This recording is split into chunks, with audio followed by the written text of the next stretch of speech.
The Bloodline's drama continues to escalate and get much deeper with each passing week. So let's see what's new with that story. In the week since WrestleMania 40, Solo Sikoa has hijacked the Bloodline and taken the group under his leadership and shot calling. Solo was the tribal heir, but like Paul Heyman had alluded to now on several occasions, Roman never authorized Solo Sikoa to take over as the tribal chief. Solo has acted out and made that decision on his own to take the tribal chief position for himself. And it's been a busy few weeks for the unauthorized new tribal chief Solo Sikoa. On the very first night of Solo Sikoa's heel turn, if you want to put that label on it, he stopped Heyman from communicating with Roman, kicked Jimmy out with an attack, and brought in Tonga. So quite the effective first night of overtaking the Bloodline away from Roman Reigns. And in the weeks since then, we've seen Solo Sikoa continue to just spiral more and more out of control with insane decisions and actions. Solo feels like he's waited long enough and that he's ready to lead the Bloodline, but Heyman continues to tell him that his time isn't here quite yet. But we've seen Paul Heyman not confronting Solo as much anymore because Solo has threatened Heyman on multiple occasions now. So Heyman is stepping back, observing everything that's going on, knows he can't do much about anything, so he's just become a spectator more than an actual advisor. And that seems to be the main role and objective for Paul Heyman's character in current day. He's meant to show us that Solo Sikoa is making all these decisions completely on his own and is leaving Paul Heyman, and obviously Roman Reigns, all in the dark.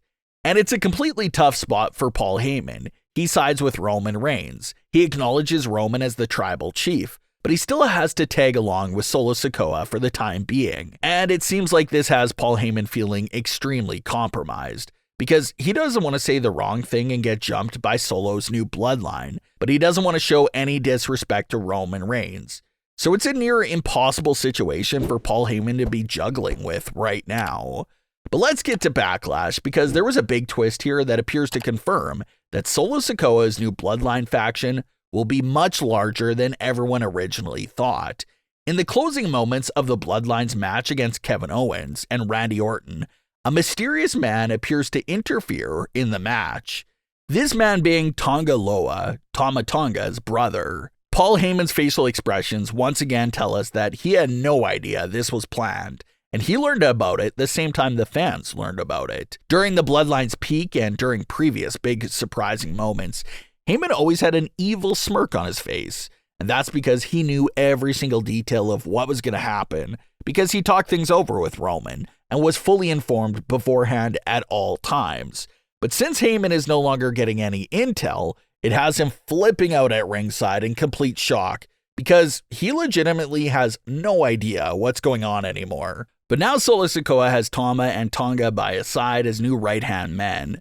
There was also another foreshadowing teaser backstage at Backlash. It was when Solo and his new Bloodline ran into Jey Uso backstage, and they had a pretty intense and brief stare-off. Paul Heyman seemed pretty friendly with Jey Uso because he was shaking his head and telling Jey that he has no idea what's going on. So it's not like Heyman was giving Jey his usual dirty and cocky look. It wasn't like that at all. It was a full outcry for help for Jey, but it wasn't just meant for Heyman to tell Jey that, look, this isn't Roman's doing. So that brief face-off between the new Bloodline and Jey Uso obviously sets up a future encounter for the actual Bloodline Civil War. Jey Uso will be out for revenge on the new Bloodline for what they did to Jimmy Uso.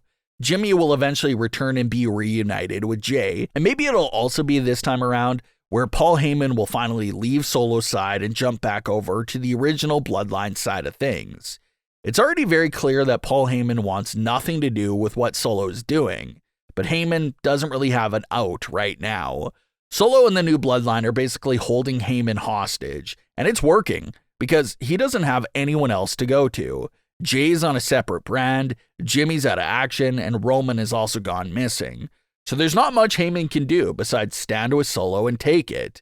But once the original Bloodline starts forming together and creating that safe space, Heyman will surely jump over back to that side. The other big twist to this Bloodline story was that everyone was originally expecting Jacob Fatu to have that big debut spot at Backlash, but they instead gave it to Tanga's brother. But that doesn't mean that Jacob is no longer on the way. Jacob is very much still expected to join the Bloodline story in the near future.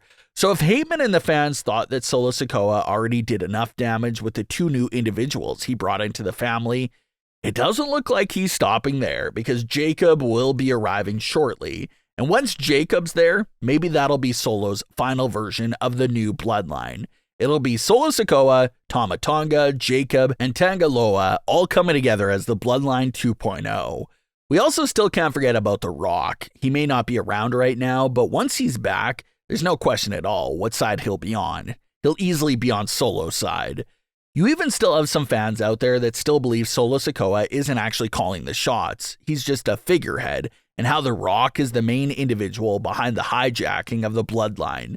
And that's still a very good fan theory, but we'll obviously need to wait on more receipts and evidence about that being the case. But on the opposite side of these main 4, we'll likely see Roman Reigns, the Usos, and Paul Heyman, a full reunion of the original Bloodline, but this time around as baby faces. But that would still be 4-on-3, so some fans are already discussing the idea that the original Bloodline reunion could go much deeper and even bring back Sami Zayn into the fold again with the Bloodline. But of course, none of this is happening in the immediate future.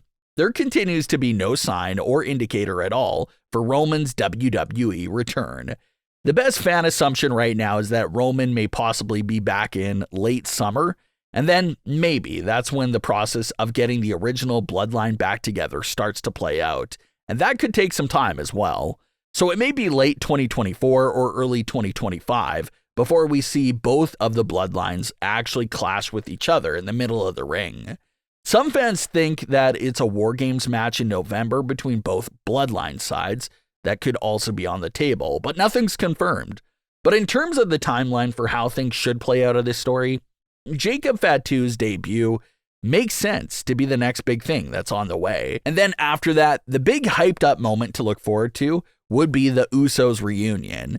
And once they realize that they're still outnumbered, maybe that's when Roman enters the picture again. So it's going to be a very entertaining storyline to keep an eye on in the coming months. But what are your thoughts on today's stories? Leave your comments below. Don't forget to subscribe with all notifications on, and leave a like if you enjoyed.